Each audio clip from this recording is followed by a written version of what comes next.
So James Galloway once said, "I do not consider myself as having mastered the flute, but I get a real kick out of trying."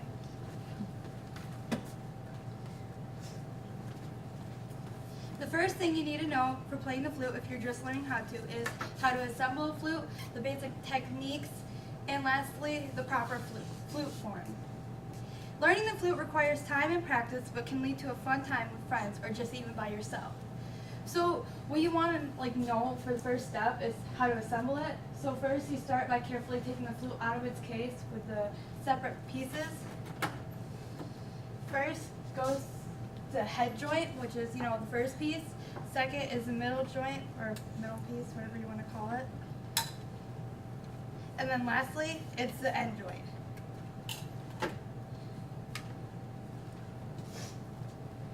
Okay. And you want to make sure that your lip plate, which is what you put your mouth on, is lined up with the keys.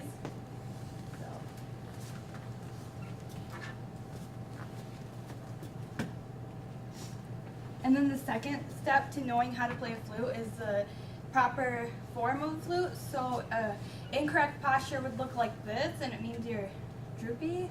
And a correct posture would look like this. And if you're not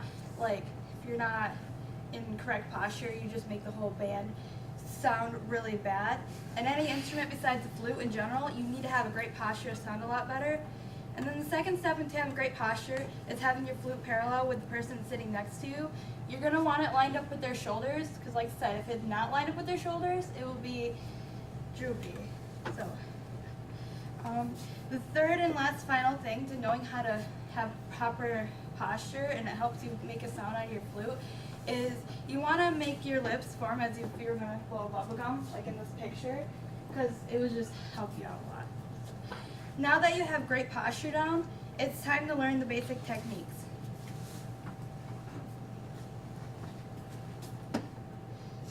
The first technique to learning how to play a flute is tonguing. And tonguing, like how I learned it, is you say tip of the tongue really fast until you get it. So I'll show you how you do that. It sounds like this. The second step into knowing how to do the techniques is slurring.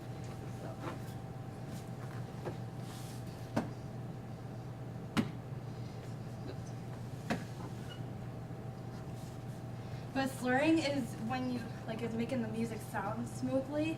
So this is what slurring sounds like. And then the last step in knowing how to do the techniques is vibrato. Vibrato is pushing your air up from your diaphragm. It's kind of hard to explain, but this is what vibrato sounds like. And then the last step in knowing how to play the flute, is vibrato, like I said. So since I have shared my experience and knowledge of playing a flute with you, you will want to let other people know how to assemble a flute, the right posture, techniques, and right ways to properly take care of a flute, which I didn't explain because it was too much. By assembling a flute, that's the first step to accomplishing how to play a flute. If you have great posture, you and the whole band will look like a professional band ensemble. And with your knowledge of doing the proper techniques, you will make the whole band sound really great. And you will also be able to be great at flute with time and practice. If you choose to play flute, I hope you take what you have learned and give it to everybody else, like knowledge and stuff you have.